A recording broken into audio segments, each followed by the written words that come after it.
ಬೆಳಿಗ್ಗೆ ಒಂದು ತಿಂದ್ರೆ ಬೆಳಿಗ್ಗಿನ ಉಪಹಾರ ಸ್ಕಿಪ್ ಮಾಡಬಹುದು. ಅದರೊಂದಿಗೆ ನಿಮ್ಗೆ ಎನರ್ಜೆಟಿಕ್ ಆಗಿರ್ಬೋದು ಇಡೀ ದಿನ. ವಾವ್, ತುಂಬಾ ಟೇಸ್ಟಿ ಆಗಿದೆ, ಸೂಪರ್ ಆಗಿದೆ, ಹೆಲ್ದಿ ಆಗಿದೆ, ಅದರ ಜೊತೆಗೆ ಫ್ರೆಶ್ ಆಗಿದೆ. ನೋಡಿ ವೀಕ್ಷಕರೇ, ನಾನಿವತ್ತಿರುವಂತಹದ್ದು ಪುತ್ತೂರಿನ ಒಳಮೊಗ್ರು ಗ್ರಾಮದ ಕುಂಬ್ರದಲ್ಲಿದ್ದೇನೆ. ಸಾದಿಕಾಜಿ ಅವರ ಕೃಷಿ ತುಂಬಿದಂತಹ ಈ ಒಂದು ಜಾಗದಲ್ಲಿದ್ದೇನೆ. ಸೊ ನೋಡಿ, ನನ್ನ ಫ್ರಂಟ್ ಅಲ್ಲಿ ಕಾಣ್ತಾ ಇರ್ಬೋದು ಡ್ರ್ಯಾಗನ್ ಅನ್ನು ಕೂಡ ಬೆಳೆದಿದ್ದಾರೆ. ಡ್ರ್ಯಾಗನ್ ಅಂತ ಹೇಳಿದ್ರೆ ನಿಮ್ಗೆಲ್ರಿಗೂ ಗೊತ್ತಿರ್ಬೋದು, ಒಂದು ಆರೋಗ್ಯಕ್ಕೆ ಒಳ್ಳೆದಂತಹ ಒಂದು ವಸ್ತು. ಸೊ ಅದರ ಕೃಷಿ ಕೂಡ ಇವರು ಮಾಡಿದ್ದಾರೆ. ಸೊ ಅದರ ಬಗ್ಗೆ ಒಂದಷ್ಟು ಮಾಹಿತಿ ಅವ್ರ ಹತ್ರನೇ ಕೇಳೋಣ. ಈಗಾಗಲೇ ಹೂ ಬಿಟ್ಟಿದೆ, ಮೊಗ್ಗು ಬಂದಿದೆ, ಹಣ್ಣಾದದ್ದು ಕೂಡ ಇಲ್ಲಿ ಇದೆ. ಸೊ ಅದರ ಬಗ್ಗೆ ಒಂದಷ್ಟು ಮಾಹಿತಿಯನ್ನು ಕೇಳೋಣ. ಸರಿ, ಇದರ ಬಗ್ಗೆ ನಮ್ಮ ಕೃಷಿಕರಿಗೆ ಮಾಹಿತಿ ಕೊಡೋದಿದ್ರೆ ಇದರಲ್ಲಿ ಏನು ಬೆನಿಫಿಟ್ ಇದೆ, ಇದನ್ನು ಯಾವ ರೀತಿ ಕೃಷಿ ಮಾಡ್ತೀರಾ, ಸೊ ಹೇಗೆ ಬರುತ್ತೆ, ಯಾವಾಗ ಇದರ ಫಸಲು ಬರುತ್ತೆ, ಎಲ್ಲ ಒಂದಷ್ಟು ಮಾಹಿತಿ ಕೊಡಿ ಸರ್. ಡ್ರ್ಯಾಗನ್ ಹಣ್ಣು, ನಾನು ಹೇಗೆ ಡ್ರ್ಯಾಗನ್ ಹಣ್ಣಿನ ಕೃಷಿಗೆ ಬಂದೆ ಅಂದ್ರೆ, ನಮ್ದೇ ಒಂದು ಕಂಪನಿ ಇದೆ, ಆಕರ್ಷಣ್ ಇಂಡಸ್ಟ್ರೀಸ್. ಅಲ್ಲಿ ನಾವು ಸಿಮೆಂಟಿನ ಪ್ರಾಡಕ್ಟ್ಸ್ ಮಾಡಿ ಸೇಲ್ ಮಾಡ್ತಾ ಇದ್ದೇವೆ. ಒಂದಷ್ಟು ಕೃಷಿಕರು ಡ್ರ್ಯಾಗನ್ ಹಣ್ಣಿನ ಕೃಷಿ ಮಾಡ್ಲಿಕ್ಕೆ ಇದ್ರ ಸ್ಟ್ಯಾಂಡ್ ಮಾಡಿ ಕೊಡ್ಬೇಕು ಅಂತ ಹೇಳಿ ನಮ್ಮ ಹತ್ರ ಬಂದಾಗ ನಾವು ಅದಕ್ಕೆ ಸ್ಟ್ಯಾಂಡ್ ಮಾಡ್ಲಿಕ್ಕೆ ಶುರು ಮಾಡಿದ್ದೆವು. ಒಳ್ಳೆ ಕ್ವಾಲಿಟಿ ಬಂತು, ಆ ಕೃಷಿಕರ ಸಂಪರ್ಕ ಬಂತು. ನನಗೆ ಮತ್ತೆ ಏನಾಯ್ತು, ಒಂದಷ್ಟು ಕೃಷಿಕರು ನಮ್ಮ ಹತ್ರ ಡ್ರ್ಯಾಗನ್ ಸ್ಟ್ಯಾಂಡ್ ಕೊಳ್ಳೋರು ಇದರ ಬಗ್ಗೆ ಮಾಹಿತಿ ಕೇಳಲಿಕ್ಕೆ ಶುರು ಮಾಡಿದ್ರು. ಕೃಷಿ ಹೇಗೆ ಮಾಡಬೇಕು, ನಿರ್ವಹಣೆ ಹೇಗೆ, ಇದೆಲ್ಲವನ್ನು. ಆಗ ನನಗೆ ಪ್ರಾಕ್ಟಿಕಲ್ ಆಗಿ ನಾನು ಅವರಿಗೆ ಮಾಹಿತಿ ಕೊಡ್ಬೇಕಿದ್ರೆ ನಾನು ಒಬ್ಬ ಆ ಕೃಷಿ ಮಾಡಿ ಅನುಭವ ಪಡ್ಕೊಂಡಿರ್ಬೇಕು. ನನಗೆ ಬರೇ ಮಾಹಿತಿ ಇದ್ರೆ ಸಾಲದು, ನನಗೆ ಅದರ ಸ್ಕಿಲ್ ಇರಬೇಕು. ಅದಕ್ಕೋಸ್ಕರ ನಾನು ಒಂದು ಸ್ವಲ್ಪ ಜಾಗವನ್ನು ನಾನು ಹಾಗೆ ಬಿಟ್ಟಿದ್ದೆ, ಮುಂದಕ್ಕೆ ಏನಾದ್ರೂ ಮಾಡ್ಲಿಕ್ಕೆ ಇರ್ಲಿ ಅಂತ. ಅಲ್ಲಿ ನಾನು ಈ ಶುರು ಮಾಡಿದ್ದೆ. ಯಾಕೆ ಅಂತ ಕೇಳಿದ್ರೆ, ನಮ್ಮ ಗ್ರಾಹಕರಿಗೆ ಡ್ರ್ಯಾಗನ್ ಹಣ್ಣಿನ ಕೃಷಿ ಮಾಡ್ಲಿಕ್ಕೆ ಮಾಹಿತಿ ಕೊಡ್ಲಿಕ್ಕೋಸ್ಕರ ನನಗೆ ನನ್ನ ಅನುಭವ ಬೇಕು. ಅದಕ್ಕೋಸ್ಕರ ನಾನು ಶುರು ಮಾಡಿದ್ದೆ. ಆಮೇಲೆ ಏನಾಯ್ತು ಅಂದ್ರೆ, ಇದು ಕೂಡ ಒಂದು ಹುಚ್ಚಾಯ್ತು, ಇದು ಕೂಡ ಒಂದು ಕ್ರೇಜ್ ಶುರು ಆಯ್ತು ಡ್ರ್ಯಾಗನ್ ಹಣ್ಣಿಂದು. ಇದರ ಗಿಡ ನೆಡುವುದು, ನೆಟ್ಟು ಅದಕ್ಕೆ ಅದರ ಕೆನೋಪಿವರೆಗೆ ಅದನ್ನು ಕಟ್ತಾ ಬರುದು, ದಿನ ಬೆಳಿಗ್ಗೆ ಎದ್ದು ಮೇಲೆ ಬಂದಾಗ ಪ್ರೂನಿಂಗ್ ಮಾಡುದು, ಇದೆಲ್ಲವನ್ನು ಮೇಂಟೈನ್ ಮಾಡ್ತಾ ಬರುವುದು ಒಂದು ಖುಷಿ ಆಗ್ಲಿಕ್ಕೆ ಶುರು ಆಯ್ತು ಇದು. ಆಮೇಲೆ ಇದಕ್ಕೆ ಈಗ ನೋಡಿ, ಇದು 3ನೇ ವರ್ಷದ ಡ್ರ್ಯಾಗನ್ ಗಿಡಗಳು. ಡ್ರ್ಯಾಗನ್ ಬಗ್ಗೆ ಹೇಳೋದಿದ್ರೆ, ನೀವು ಈ ವರ್ಷವೇ ನೆಟ್ರೆ ಇದು ಇನ್ನೊಂದು ನಿಮ್ಗೆ ನೆನಪಿಸಬೇಕಾದ್ದು, ಬಯಲು ಸೀಮೆಗೆ ಹೇಳಿ ಮಾಡಿದಂತಹ ಕೃಷಿ. ಹೌದು, ಇಲ್ಲಿಯೂ ಕೂಡ ಕಾಶ್ಮೀರದಿಂದ ಕನ್ಯಾಕುಮಾರಿವರೆಗೆ ನಮ್ಮ ಭಾರತ ದೇಶದಲ್ಲಿ ಆಗುವಂತಹ ಒಂದೇ ಒಂದು ಕೃಷಿ ನಾನು ಕಂಡುಕೊಂಡ ಹಾಗೆ ಡ್ರ್ಯಾಗನ್. ಇದಕ್ಕೆ ಇರುವ ಥ್ರೆಟ್, ಮಳೆ ಜಾಸ್ತಿ ಆದ್ರೆ ಫಂಗಸ್ ಬರ್ತದೆ, ಬಿಸಿಲು ಜಾಸ್ತಿ ಆದ್ರೂ ಕೂಡ ಸನ್ಬರ್ನ್ ಆಗ್ತದೆ. ಅಲ್ಲಿ ಸೂರ್ಯನ ಇದಕ್ಕೆ ಅಲ್ಲಿ ಕಿರಣಕ್ಕೆ ಅಲ್ಲಿ ಸುಟ್ಟು ಅದು ಏನಾಗ್ತದೆ ಅಂದ್ರೆ, ಅದರ ಪಲ್ಪ್ ಕ್ವಾಂಟಿಟಿ ಜಾಸ್ತಿ ಇದ್ದ ಗಿಡಗಳು ಜಾಸ್ತಿಯಾಗಿ ಅದು ಏನಾಗ್ತದೆ ಅಲ್ಲಿ ಸುಟ್ಟು, ಆ ಸುಟ್ಟ ಜಾಗಕ್ಕೆ ಫಂಗಸ್ ಬರ್ತದೆ. ಅದಕ್ಕೆ ನಿರ್ವಹಣೆಗೆ ಬೇರೆ ಬೇರೆ ಉಪಾಯಗಳಿದೆ. ಮಳೆಗಾಲದಲ್ಲಿ ಬುಡದಲ್ಲಿ ನೀರು ನಿಲ್ಬಾರ್ದು, ಹತ್ರ ನೀರು ಹೋಗದಾಗೆ ನೋಡಿ ನಾವು ಇಲ್ಲಿ ಏರು ಮಡಿಗಳನ್ನು ಮಾಡಿದ್ದೇವೆ. ಇಲ್ಲಿ ಅದಕ್ಕೆ ಮಾಡಿದ್ದು ಬುಡ ನೋಡಿ, ಈ ಸಾಲಿನ ಬುಡ ನೋಡಿ ಏರು ಮಡಿ ಇದೆ, ಮಧ್ಯದಲ್ಲಿ ಒಂದು ಸಣ್ಣ ಬಸಿಗಾಲುವೆ ತರದ ಒಂದು ದಾರಿ, ಪುನಃ ಒಂದು ಏರು ಮಡಿ. ಇಲ್ಲಿ ಜಾರಿನ ಜಾಗ ನಾವು ಅದೇ ತರ ಇದು ಪ್ಲಾನ್ ಮಾಡಿದ್ದೇವೆ ಇಲ್ಲಿ. ಯಾಕೆ ಅಂದ್ರೆ, ಇದರ ಬೇರೆ ಹತ್ರ ಖಂಡಿತವಾಗಿಯೂ ಮಳೆ ನೀರು ಹೊರಗಿಂದ ಅಲ್ಲಿ ಹೋಗ್ಬಾರ್ದು, ಅಲ್ಲಿ ಬಿದ್ದ ನೀರು ಕೂಡ ಅಲ್ಲಿ ನಿಲ್ಬಾರ್ದು. ಇದು ಇದರ ಮೇನ್ ವಿಷಯ. ಬೇಸಿಗೆಯಲ್ಲಿ ಕೂಡ ಬಹಳ ಕಡಿಮೆ ನೀರಲ್ಲಿ ನಿರ್ವಹಣೆ ಮಾಡ್ಲಿಕ್ಕೆ ಆಗುವಂತಹ ಕೃಷಿ ನಾನು ಕಂಡುಕೊಂಡ ಹಾಗೆ ಇದುವೇ ಡ್ರ್ಯಾಗನ್. ನೀರು ತುಂಬಾ ಕಡಿಮೆ. ನೀರು ನಿಲ್ಬಾರ್ದು ಅಂತ ಹೇಳಿ ಅಲ್ಲ, ಇದು ಕಳೆ ಬರದ ಹಾಗೆ ವೀಡ್ ಮ್ಯಾಟ್ ಅಂತ ಹೇಳ್ತಾರೆ ನೋಡಿ. ಇದರ ಸುತ್ತಲೂ ಕಳೆ ಬಂದ್ರೆ ನಮಗೆ ನಿರ್ವಹಣೆ ಮಾಡ್ಲಿಕ್ಕೆ, ನಾವು ಕೊಯ್ಲಿಗೆ ಹೋಗ್ಲಿಕ್ಕೆ ಯಾವುದಕ್ಕೂ ತುಂಬಾ ಕಷ್ಟ ಆಗ್ತದೆ ನೋಡಿ. ಅದಕ್ಕೋಸ್ಕರ ವೀಡ್ ಮ್ಯಾಟ್ ಹಾಕ್ತೇವೆ. ಈಗ ಇದು ಯಾವುದೇ ಪ್ಲಾಸ್ಟಿಕ್ನ ತರ್ಪಲ್ ಮಾರುವ, ಪ್ಲಾಸ್ಟಿಕ್ ಐಟಮ್ ಮಾರುವ ಅಂಗಡಿಗಳಲ್ಲಿ, ಅಥವಾ ಕೃಷಿ ಉಪಕರಣ ಮಾರೋದು ಅಥವಾ ಗೊಬ್ಬರ ಮಾರುವ ಅಂಗಡಿಗಳಲ್ಲಿ ಎಲ್ಲ ಕಡೆಯೂ ಸಿಗ್ತದೆ. ಈಗ ಇದ್ರ ಬಗ್ಗೆ ಕೃಷಿಕರಿಗೆ ಜಾಸ್ತಿ ಅವರಿಗೆ ಗೊತ್ತಿರ್ತದೆ. ಅಂದ್ರೆ ಡ್ರ್ಯಾಗನ್ ಮಾಡೋರಿಗೆ ಏನೆಲ್ಲ ಇಷ್ಟಪಡ್ತೀರಾ ಸರ್? ಡ್ರ್ಯಾಗನ್ ಮಾಡ್ಬೋದು ಅಂತ ಹೇಳ್ತೀರಾ? ಡ್ರ್ಯಾಗನ್ ಖಂಡಿತವಾಗಿಯೂ ಮಾಡಬಹುದು. ಎಷ್ಟು ದಿನ ಟೈಮ್ ಇದಕ್ಕೆ, ಎಷ್ಟು ವರ್ಷದಲ್ಲಿ ಯಾವ ಟೈಮ್ ಇದು? ನೋಡಿ, ನೀವು ನೆಡುವುದಿದ್ರೆ ಕೆಲವರು ಎಲ್ಲಾ ಗಿಡಗಳನ್ನು ಮಳೆಗಾಲದಲ್ಲಿ ನೆಡ್ಲಿಕ್ಕೆ ಇಷ್ಟಪಡುದು. ಆದ್ರೆ ನೋಡಿ, ಈ ತರ ಮಳೆ ಇದ್ರೆ, ಬಿಟ್ಟು ಮಳೆ ಇದ್ರೆ ನೆಡ್ಬೋದು. ಅಥವಾ ಈ ಬಯಲು ಸೀಮೆಯಲ್ಲಿ ಯಾವಾಗಲೂ ನಡ್ಬೋದು. ನಮ್ಮ ಕರಾವಳಿ, ಮಲೆನಾಡು ಅಥವಾ ನಮ್ಮಂತಹ ಅರೆ ಮಲೆನಾಡು ಇಂತಹ ಜಾಗಗಳಲ್ಲಿ ನೀವು ನವೆಂಬರ್ ಅಲ್ಲಿ, ಡಿಸೆಂಬರ್ ಅಲ್ಲಿ ನೆಡಿ ಅಥವಾ ಜನವರಿಯಲ್ಲಿ, ಆಗ ಮಳೆ ಇರುವುದಿಲ್ಲ. ಇದಕ್ಕೆ ಜಾಸ್ತಿ, ಇದು ಕ್ಯಾಕ್ಟಸ್ ಜಾತಿ, ಇದು ಕಳ್ಳಿ, ಹೌದು. ಆಗ ಮಳೆ ಇರುವುದಿಲ್ಲ, ನಿಮಗೆ ಸುಲಭವಾಗಿ ಬರ್ತದೆ. ಸರಿಯಾಗಿ ನಿರ್ವಹಣೆ ಮಾಡಿದ್ರೆ ಅದೇ ವರ್ಷ ನಿಮ್ಗೆ 1-2 ಹಣ್ಣಾದ್ರೂ ಸಿಗ್ತದೆ ಒಂದೇ ವರ್ಷದಲ್ಲಿ. ಇದಕ್ಕೆ ಬಾಳ್ಬೇಕಂತ ಏನಾದ್ರೂ ಇದೆಯಾ? ಎಷ್ಟು ವರ್ಷ ಅಂತ ಹೇಳಿ? ಇದು ಒಂದು ನಾನ್ ತಿಳಿದಂತೆ 10-20 ವರ್ಷ ಆದ ಬುಡವು ಕಡೆ ಇದೆ.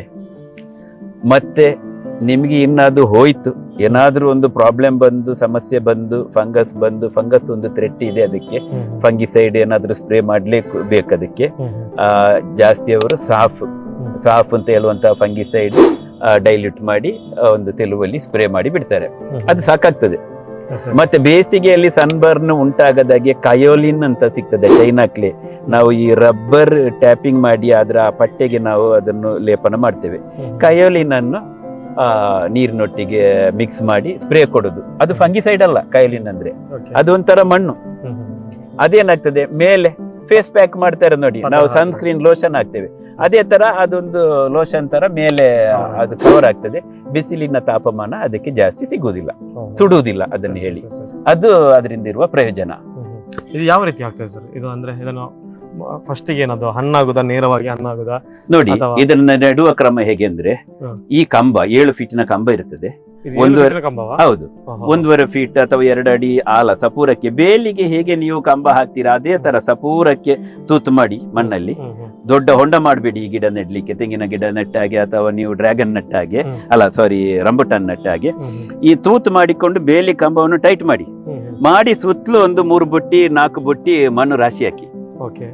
ಆ ರಾಶಿಯ ಮೇಲೆ ಬರೇ 1 ಇಂಚು ಅಥವಾ 2 ಇಂಚು ಮರಗೆನಸು ನೆಟ್ಟಾಗೆ ಈ ಮಣ್ಣೊಳಗೆ ಹೋಗುವ ಹಾಗೆ ಆ ಗಿಡವನ್ನು ಒಂದು ಸ್ಟ್ಯಾಂಡಿಗೆ 3 ಅಥವಾ 4 ಗಿಡವನ್ನು ಇಟ್ಟು ಲೂಸ್ ಆಗಿ ಹಗ್ಗದಲ್ಲಿ ಕಟ್ಟಿಬಿಡಿ. ಅಷ್ಟೇ, ಅದಕ್ಕಿಂತ ಜಾಸ್ತಿ ಏನು ಬೇಕು ಅಂತ ಇಲ್ಲ. ಮತ್ತೆ ನೀವು ಇದು ಜಾಸ್ತಿಯಾಗಿ ನೈಟ್ರೋಜನ್ ತಗೊಳ್ಳುವಂತಹ ಗಿಡ.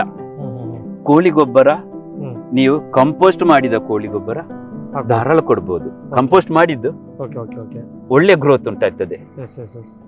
ಹಾಗೆ ಇದು ಮೊಗ್ಗು ಯಾವ ರೀತಿ ಬರುತ್ತೆ ಸರ್? ಇದು ಅದಕ್ಕಿಂತ ಮೊದಲು ನಾನು ಹೇಳ್ತೇನೆ, ನೀವು ಈ ಕೆನೋಪಿ ಮುಟ್ಟುವವರೆಗೆ ಸೈಡ್ ಇಂದ ಬಂದ ಏನು ಚಿಗುರು ಇದೆಯಲ್ಲ ಅದನ್ನ ತೆಗಿತಾ ಹೋಗಿ. ಹೌದು, ವಾರಕ್ಕೊಮ್ಮೆ. ನಾನ್ ದಿನ ಬರ್ತಾ ಇದ್ದೆ, ಒಂದು ಖುಷಿ ಆಗ್ತಾ ಇತ್ತು ನಮ್ಮ ಇದ್ರ ಗ್ರೋತ್ ನೋಡ್ಲಿಕ್ಕೆ. ವಾರಕ್ಕೊಮ್ಮೆ ಬಂದು ಏನ್ ಸೈಡ್ ಇಂದ ಬಂದಿದೆ ಸುಮ್ನೆ ಬೆರಳಲ್ಲಿ ತೆಗಿಬಹುದು, ಅಥವಾ ಪ್ರೂನಿಂಗ್ ಕಟರ್ ಸಿಗ್ತದೆ, ಸ್ವಲ್ಪ ಪ್ರೂನ್ ಮಾಡಿದ್ರೆ ಮೇಲೆ ಬಂದ ನಂತರ 2-3 ಬಿಡಿ, ಅಥವಾ ಸೈಡ್ ಇಂದ ಒಂದನ್ನು ಬಿಟ್ರೆ ಒಂದು ಗಿಡದಲ್ಲಿ 2 ಬಂದ ಮೇಲೆ ಬಂದ ಮೇಲೆ ಇದು ಸ್ಪ್ರೆಡ್ ಆಗ್ಲಿಕ್ಕೆ, ಹರಡ್ಲಿಕ್ಕೆ ಬಿಡಬೇಕು. ಕೆಳಗಿಂದಲೇ ಬಂದ್ರೆ ಅಲ್ಲಿ ಕಾಯಿ ಆಗುದಿಲ್ಲ, ನಮಗೆ ನಿರ್ವಹಣೆ ಕಷ್ಟ. ಹೌದು, ಮೇಲೆ ಬಂದ ಮೇಲೆ ಜಾಸ್ತಿ ಬ್ರಾಂಚಸ್ ಬರ್ಲಿ. ಈ ಬಂದು ನೋಡಿ, ಇದು ಇಲ್ಲಿವರೆಗೆ ಬಂತ, ಇನ್ನು ಕೆಳಗೆ ಬರದಾಗೆ ಇದು ಇನ್ನು ನಾಡ್ದು ಪ್ರೂನಿಂಗ್ ಮಾಡುವಾಗ ಈ ಲೆವೆಲ್ ಇಂದ ಎಲ್ಲ ಅಥವಾ ಈ ಲೆವೆಲ್ ಇಂದ ಕಟ್ ಮಾಡ್ತೇವೆ. ಹಾಗೇನಾಗ್ತದೆ, ಪುನಃ ಮೇಲಿಂದ ಬ್ರಾಂಚಸ್ ಬರ್ತದೆ. ಅಲ್ಲಿ ನಮಗೆ ಹೊಸ ಇದು ಚಿಗುರು ಬಂದು ಬ್ರಾಂಚಸ್ ಏನು ಉಂಟಾಗಿದೆ ಅಲ್ಲಿ ಇನ್ನಷ್ಟು ಹೂವು ಬರ್ತದೆ, ಹಣ್ಣುಗಳು ಉಂಟಾಗ್ತದೆ. ಹಾಗೆ ಇದ್ರ ನಿರ್ವಹಣೆ ತುಂಬಾ ಸಿಂಪಲ್. ಇದು ತುಂಬಾ, ಮತ್ತೆ ಇನ್ನೊಂದು ಮಕ್ಕಳಿಗೆ ಅಥವಾ ಹೆಂಗಸರಿಗೆ ಯಾರಿಗೂ ನೀವು ಸುಲಭದಲ್ಲಿ ನಿರ್ವಹಣೆ ಮಾಡ್ಲಿಕ್ಕೆ ಆಗ್ತದೆ. ಇದು ಕೈಗೆ ಎಟಕ್ತದೆ ನೋಡಿ, ಮರ ಹತ್ತಬೇಕಾಗಿಲ್ಲ, ಉದ್ದನೆ ದೋಟಿ ಬೇಕು ಅಂತ ಇಲ್ಲ, ಏನಿ ಬೇಡ, ಯಾವುದು ಇಲ್ಲದೆ ಸುಲಭದಲ್ಲಿ ನಿರ್ವಹಣೆ ಮಾಡ್ಲಿಕ್ಕೆ ಆಗುವಂತಹ ಒಂದು ಕೃಷಿ ಡ್ರ್ಯಾಗನ್. ಇದು ಆರೋಗ್ಯಕ್ಕೆ ಹೇಗೆ ಸರ್? ಆರೋಗ್ಯಕ್ಕೆ ತುಂಬಾ ಬೆನಿಫಿಟ್ಸ್ ಇದೆ ಅಂತ ಹೇಳಿ ತಿಳಿದವರು ಹೇಳ್ತಾರೆ. ಇದರ ಸೀಡ್ಸ್ ಇದೆಯಲ್ಲ, ಚಿಕ್ಕ ಚಿಕ್ಕ ಸಾಸಿವೆ ತರದ್ದು, ಅದಕ್ಕಿಂತಲೂ ಚಿಕ್ಕ ಸೀಡ್ಸ್ ಇದೆ, ನೀವು ಸರಿಯಾಗಿ ಗಮನಿಸಿದ್ರೆ ಅದರೊಳಗೆ. ಹೌದು, ಆ ಸೀಡ್ಸ್ ಇದ್ದು ವಿಯೆಟ್ನಾಂ ಅಲ್ಲಿ ಆ ಸೀಡ್ಸ್ ಇಂದ ಆಯಿಲ್ ಎಕ್ಸ್ಟ್ರಾಕ್ಟ್ ಮಾಡುವಂತವರು ಫ್ಯಾಕ್ಟರಿ ಇದೆ. ಅದರಲ್ಲಿ ಏನೋ ಭಾರಿ ಹೆಲ್ತ್ ಬೆನಿಫಿಟ್ಸ್ ಇದೆ ಅಂತೆ. ನಮ್ಮ ಮುಳಿಯ ಶರ್ಮನ್ ಅಂತ ಇದ್ದಾರೆ, ಅವರು ಇದ್ರ ಹಲ್ವಾ ಮಾಡಿ ಕೊಟ್ಟಿದ್ರು ನನಗೆ. ಡ್ರ್ಯಾಗನ್ ಇದ್ದು ತುಂಬಾ ಫ್ಯಾಂಟಾಸ್ಟಿಕ್. ಹೌದಾ, ಹಲ್ವಾ ಹೌದು. ಕೂಡ ಮಾಡ್ಲಿಕ್ಕೆ ಆಗ್ತದೆ. ನಾನೊಂದು 2 ವರ್ಷ ಅವ್ರ ಹತ್ರ ಹಲ್ವಾ ಮಾಡಿಸಿದ್ದೇನೆ. ಈ ವರ್ಷ ನನ್ನ ಸ್ನೇಹಿತರೆಲ್ಲ ಕೇಳ್ತಾ ಇದ್ದಾರೆ, ಎಲ್ಲಿ ಹಲ್ವಾ ಬರ್ಲಿಲ್ಲ, ಹಲ್ವಾ ಬೇಕು. ಶರ್ಮನ್ ನನಗೆ ಕೇಳಿದ್ರೆ ಗ್ಯಾಸ್ ಸಿಗ್ತಾ ಇಲ್ಲ ಅಂತ ಹೇಳ್ತಾರೆ. ನಾನೀಗ ಈಗ ನಾಡಿದ್ದು ಕೊಯ್ಲಾಗುವಾಗ ಒಂದು ಗ್ಯಾಸ್ ಸಿಲಿಂಡರ್ ತಕೊಂಡು ಹೋಗಿ ಮುಳಿಯ ಶರ್ಮನ್ ಹತ್ರ ಕೊಟ್ಟು ಹಲ್ವಾ ಮಾಡಿಸ್ಬೇಕು. ನಾನು ನಿಮಗೂ ಕೊಡ್ತೇನೆ, ಟೇಸ್ಟ್ ಮಾಡಿ ನೋಡಿ, ತುಂಬಾ ಒಳ್ಳೇದಿದೆ. ಕೃಷಿಕರು ಏನು ಮಾಡಿ ಅಂತ ಹೇಳಿದ್ರೆ, ನಾನು ಯಾಕೆ ಹಲ್ವಾದ ವಿಷಯಕ್ಕೆ ಬಂದೆ ಅಂತ ಹೇಳಿದ್ರೆ, ಒಳ್ಳೆ ಸೈಜ್ ಇರುವ ಹಣ್ಣಿಗೆ ಮಾರುಕಟ್ಟೆಯಲ್ಲಿ ಒಳ್ಳೆ ದರ ಸಿಗ್ತದೆ. ಚಿಕ್ಕದು ಬಂತ ಅದನ್ನೆಲ್ಲ ತೆಗೆದು ಹಲ್ವಾವ ಅಥವಾ ಬೇರೆ ಏನಾದ್ರು ಬೈ ಪ್ರಾಡಕ್ಟ್ ಮಾಡಿ. ಇಲ್ಲದಿದ್ರೆ ಚಿಕ್ಕದಕ್ಕೆ ನಿಮ್ಗೆ ನೋಡುವಾಗ್ಲೇ ಅರ್ಧ ರೇಟಿಗೆ ಕೇಳ್ತಾರೆ, ಅದಕ್ಕೆ ಮಾರುಕಟ್ಟೆ ಇಲ್ಲ. ಅದನ್ನ ನೀವು ಏನ್ ಮಾಡಿ ಅಂದ್ರೆ ಬೈ ಪ್ರಾಡಕ್ಟ್ ಗೆ ಟ್ರೈ ಮಾಡಿ, ಸ್ವಂತ ಮನೆಯಲ್ಲಿ ಮಾಡಬಹುದು. ಅಥವಾ ಲಾರ್ಜ್ ಸ್ಕೇಲ್ ಅಲ್ಲಿ ಇದ್ರೆ ಅಂತಹ ಇದೆ ಅಲ್ವಾ, ಇದೆಲ್ಲ ಮೆಷಿನ್ ಇಟ್ಟು ಬೇರೆ ಏನಾದ್ರು ಮಾಡುವವ್ರ ಹತ್ರ ಕೊಟ್ಟು ಮಾಡಿಸ್ಬೋದು. ಬರೇ ಇದಕ್ಕೆ ನೋಡಿ, ಡ್ರ್ಯಾಗನ್ ಹಣ್ಣಿನ ಹಲ್ವಾ ಮಾಡ್ಲಿಕ್ಕೆ ಡ್ರ್ಯಾಗನ್ ಹಣ್ಣಿನ ಪಲ್ಪ್, ತುಪ್ಪ, ಸಕ್ಕರೆ, ಇದು ಬಿಟ್ಟು ಬೇರೆ ಏನೂ ಬೇಡ ಹಲ್ವಾಕ್ಕೆ. ಹೌದು. ಇನ್ನು ನಿಮ್ಗೆ ಇನ್ನು ಸಕ್ಕರೆ ಬೇಡ ಅಂತ ಇದ್ರೆ ಬೆಲ್ಲವೂ ಕೂಡ ಸ್ವಲ್ಪ ಹಾಕಿಕೊಳ್ಬಹುದು. ತುಂಬಾ ಚೆನ್ನಾಗಿ ಬರ್ತದೆ ಅದು. ಇದೇ ಸರ್ ಹೂ ನೋಡಿ, ಈ ಹೂ ನೋಡಿ ಇವತ್ತು ಅರಳಿದ್ದು. ಈ ಇದರ ಹೂ ಬರುದು ಯಾವಾಗಂತ ಹೇಳಿದ್ರೆ, ನಮ್ಮ ಈ ಉತ್ತರಾಯಣದ ಸಮಯದಲ್ಲಿ, ಅಂದ್ರೆ ಜನವರಿ ಅರ್ಧದ ನಂತರ ನಮಗೆ ಉತ್ತರಾಯಣ ಬರ್ತದೆ. ದಕ್ಷಿಣಾಯನ ಮುಗ್ದು ಸೂರ್ಯ ಉತ್ತರಾಯಣಕ್ಕೆ ಬರ್ತಾನೆ. ಆಗ ಏನಾಗ್ತದೆ, ಹಗಲಿನ ಸಮಯ ಜಾಸ್ತಿ ಆಗ್ತಾ ಹೋಗ್ತದೆ. ಹಗಲು ಡೇ ಟೈಮ್ ಎಕ್ಸ್ಟೆಂಡ್ ಆಗ್ತದೆ ಅಲ್ಲಿ. ಇದು ಜಾಸ್ತಿ ಆಗ್ತಾ ಹೋದ ಹಾಗೆ ಇದಕ್ಕೆ ಫೋಟೋಸಿಂಥಸಿಸ್ ಸುಲಭದಲ್ಲಿ ಆಗ್ತದೆ. ಆಗ ನಮ್ಗೆ ಹೂ ಬರ್ಲಿಕ್ಕೆ ಶುರು ಆಗ್ತದೆ. ಸಾಧಾರಣ ಮೇ ಎಲ್ಲ ಹೂ ಬರ್ಲಿಕ್ಕೆ ಶುರು ಆಗ್ತದೆ. ಇನ್ನು ಇದೊಂದು 10 ರೌಂಡ್ ಎಲ್ಲ ಹೂ ಬರ್ತದೆ. ಒಂದು 20 ದಿವಸಕ್ಕೊಮ್ಮೆ, ಒಂದು 10 ರೌಂಡ್ ಅಲ್ಲ 7-8 ರೌಂಡ್ ರಿಪೀಟ್ ಹೂ ಬರ್ತಾ ಇರ್ತದೆ. ಒಮ್ಮೆ ಮೊಗ್ಗು ಆಗಿ ಸ್ವಲ್ಪ ದಿನದಲ್ಲಿ ಬಂದಂತ ಈ ಹೂ ರಾತ್ರಿ ಬ್ರಹ್ಮ ಕಮಲದ ಹಾಗೆ ಅಗಾಲವಾಗಿ ಅರಳಿ ಇರ್ತದೆ. ಇದೊಂದು ನಿಶಾಚರಿ. ಇದು ರಾತ್ರಿ ಯಾವುದು ಸೂರ್ಯ ಅಸ್ತಮಾನ ಆದ ನಂತರ ಅರಳಿದ್ದು ಬೆಳಿಗ್ಗೆ ಒಂದು 7:30-8 ಗಂಟೆವರೆಗೆ ಅರಳಿ ಇರ್ತದೆ. ಬೆಳಿಗ್ಗಿನ ಸಮಯದಲ್ಲಿ ಏನಾಗ್ತದೆ, ಒಂದಷ್ಟು ಜೇನ್ನೊಣಗಳು ನೋಡಿ. ಈ ಮಳೆಯ ಸಮಯದಲ್ಲಿ ಈಗ ಬೇರೆ ಯಾವುದೇ ಗಿಡಗಳಲ್ಲಿ ಅದಕ್ಕೆ ಪರಾಗ ಸಿಗುವುದಿಲ್ಲ, ಆಹಾರ ಇಲ್ಲ. ಜೇನು ಸಾಕುವವರು ಏನ್ ಮಾಡ್ತಾರೆ, ಸಕ್ಕರೆ ಪಾಕ ಇಡ್ತಾರೆ ಅಥವಾ ಬೆಲ್ಲದ ಪಾಕ ಇಡ್ತಾರೆ. ಅಂದ್ರೆ ಅದು ಜೇನಾಗ್ಲಿಕ್ಕಲ್ಲ, ನೊಣಗಳು ಬದುಕಲಿ ಅಂತ. ಅದರ ಬದಲು ಒಂದು 10 ಸ್ಟ್ಯಾಂಡ್ ಡ್ರ್ಯಾಗನ್ ಹಾಕಿದ್ರೆ ಬೆಳಗಿನ ಹೊತ್ತಲ್ಲಿ ಅದಕ್ಕೆ ಈ ಸಮಯದಲ್ಲಿ ಬೇರೆ ಎಲ್ಲೂ ಸಿಗದ ಪರಾಗ, ಬೇರೆ ಎಲ್ಲೂ ಸಿಗದ ಆಹಾರ ಜೇನುನೊಣಗಳಿಗೆ ಇದರಲ್ಲಿ ಸಿಗ್ತದೆ ಖಂಡಿತವಾಗಿ. ಜೇನುನೊಣಗಳು ಹೌದು ನೋಡಿ, ಇದು ಮಜೆಂಟಿ ಜೇನು, ಮಜೆಂಟಿ ಇದೆ, ದೊಡ್ಡ ಜೇನು ಕೂಡ ಇದೆ. ಎಲ್ಲ ಜೇನುನೊಣಗಳು ಇದಕ್ಕೆ ಬರ್ತದೆ. ಒಮ್ಮೆ ಈ ಹೂವು ಅರಳಿತಂತ ಹೇಳಿದ್ರೆ ನೋಡಿ, ಈ ತರ ಟೆಂಪರೇಚರ್ ಇದ್ರೆ, ಈ ಮಳೆ ಕಮ್ಮಿ ಇದ್ರೆ 27-26-28 ದಿವಸದಲ್ಲಿ ನಮಗೆ ಕೊಯ್ಲಿಗೆ ಸಿಗ್ತದೆ, ಹಣ್ಣಾಗಿ ಸಿಗ್ತದೆ. ಅಥವಾ ಸ್ವಲ್ಪ ಮಳೆ ಇದೆ, ಟೆಂಪರೇಚರ್ ಲೋ ಇದ್ರೆ ನಿಮ್ಗೆ 30 ದಿವಸದಲ್ಲಿ ಅಂತೂ ಖಂಡಿತ ಹಣ್ಣಾದ ಹಣ್ಣನ್ನು ನಿಮ್ಗೆ ಕೊಯ್ಲು ಮಾಡಬಹುದು. ಅದರ ಜೊತೆಗೆ ಹಣ್ಣೊಂದು ಐಟಮ್ ಇದೆ, ಫ್ರೆಶ್ ಆಗಿ ಕೊಯ್ದು ತಿನ್ನುವಂತಹ ಸೀನ್ ಕೂಡ ನಿಮ್ಗೆ ನೋಡಬಹುದು. ಸೊ ಇದು ಡ್ರ್ಯಾಗನ್ ಏನ್ ಮಾಡ್ತಾರೆ ಸರ್, ಹೇಗೆ ಬೆಳೀತಾರೆ ಅಂತ ಶಾರ್ಟ್ ಆಗಿ ಒಂದು ಹೇಳಿದ್ರೆ.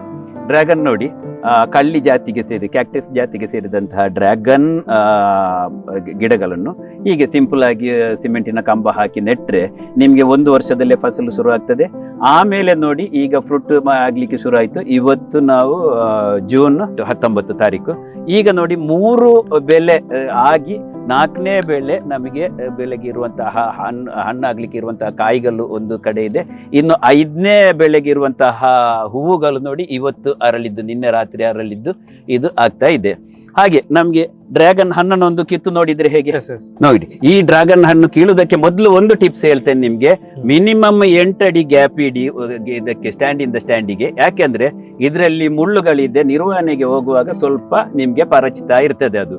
ಆದ್ರೆ ನಾವು ಈಗ ನೋಡಿ, ಈ ಡ್ರ್ಯಾಗನ್ ಹಣ್ಣನ್ನು ನಾವು ಕೊಯ್ಲು ಮಾಡ್ಲಿಕ್ಕೆ ಉಪಕರಣ ಬೇಕು, ದೋಟಿ ಬೇಕು, ಯಾವ್ದು ಬೇಡ. ನೋಡಿ ಸಿಂಪಲ್ ಆಗಿ ಹೀಗೆ ಮಾಡಿದ್ರೆ ಇದು ಇಲ್ಲಿ ಕಿತ್ತು ಬರ್ತದೆ. ಅದು ಕೂಡ ಪ್ರೂನರ್ ಕತ್ತರಿ ಇದ್ರೆ ಒಳ್ಳೇದು. ಇನ್ನು ಕೊಯ್ಲಿಕ್ಕೆ ಕೂಡ ಚಾಕು ಇದ್ರೆ, ಉಪಕರಣಗಳು ಇದ್ರೆ ಒಳ್ಳೇದೇ. ಅದಲ್ಲದಿದ್ರೆ ತೋಟಕ್ಕೆ ಬೆಳಿಗ್ಗೆ ಬಂದಾಗ ಹೊಟ್ಟೆ ತುಂಬಲು ನಿಮ್ಗೆ ಬ್ರೇಕ್ಫಾಸ್ಟ್, ಬೆಳಿಗಿನ ಉಪಹಾರದ ಬದಲು ನೋಡಿ ಚಂದದ ಡ್ರ್ಯಾಗನ್ ಹಣ್ಣು ನಿಮಗೆ ನೋಡಿ. Red colour. ಇದು ಒಬ್ನಿಗೆ ಒಂದು ತಿಂದ್ರೆ ಬೆಳಿಗ್ಗಿನ ಉಪಹಾರ ಸ್ಕಿಪ್ ಮಾಡಬಹುದು, ಅದರೊಂದಿಗೆ ನಿಮ್ಗೆ ಎನರ್ಜೆಟಿಕ್ ಆಗಿರ್ಬೋದು ಇಡೀ ದಿನ. ನೋಡಿ ತಕೊಳ್ಳಿ. ನೋಡಿ ವೀಕ್ಷಕರೇ, ರೆಡ್ ಕಲರ್ ಆಗಿರುವಂತ ನನ್ನ ಫೇವರೇಟ್. ಆಕ್ಚುಲಿ ಇದರಲ್ಲಿ ವೈಟ್ ಬರುತ್ತಲ್ಲ, ವೈಟ್ ಬರುತ್ತೆ ಮತ್ತೆ ಪಿಂಕ್ ಬರ್ತದೆ. ಇದು ಪಿಂಕ್. ಇದಕ್ಕೆ ಕೆಲವರು ಆರಂಭ ಕಾಲದಲ್ಲಿ ಕೇಳ್ತಾ ಇದ್ರು, ಏನು ಇದಕ್ಕೆ ಕಲರ್ ಇಂಜೆಕ್ಟ್ ಮಾಡಿದ್ದೀರಾ ಅಂತ. ಖಂಡಿತವಾಗಿಯೂ ಇಲ್ಲ. ನೋಡಿ ಕೈಯಲ್ಲಿ ನೋಡಿ, ಕೈಯಲ್ಲೆಲ್ಲ ಕಲರ್ ಬರ್ತಾ ಇದೆ. ಹೌದು. ಸೊ ತುಂಬಾ ಆರೋಗ್ಯಕ್ಕೆ ಒಳ್ಳೇದಂತ ಒಂದು ಐಟಮ್. ನೋಡಿ ಡ್ರ್ಯಾಗನ್ ಗಿಡ ಫ್ರೆಶ್ ಆಗಿ ಕೊಯ್ದಿದ್ದು ತಿನ್ನೋದು. ವಾವ್, ತುಂಬಾ ಟೇಸ್ಟಿ ಆಗಿದೆ, ಸೂಪರ್ ಆಗಿದೆ, ಹೆಲ್ದಿ ಆಗಿದೆ, ಅದರ ಜೊತೆಗೆ ಫ್ರೆಶ್ ಆಗಿದೆ ನೋಡಿ. ಸೊ ವೀಕ್ಷಕರೇ, ನಾವು ಇವತ್ತು ಬಂದಿದ್ದು ಕುಂಬ್ರಕ್ಕೆ, ಸಾದಿಕಾಜಿ ಅವರ ಈ ಕೃಷಿ ಕ್ಷೇತ್ರಕ್ಕೆ.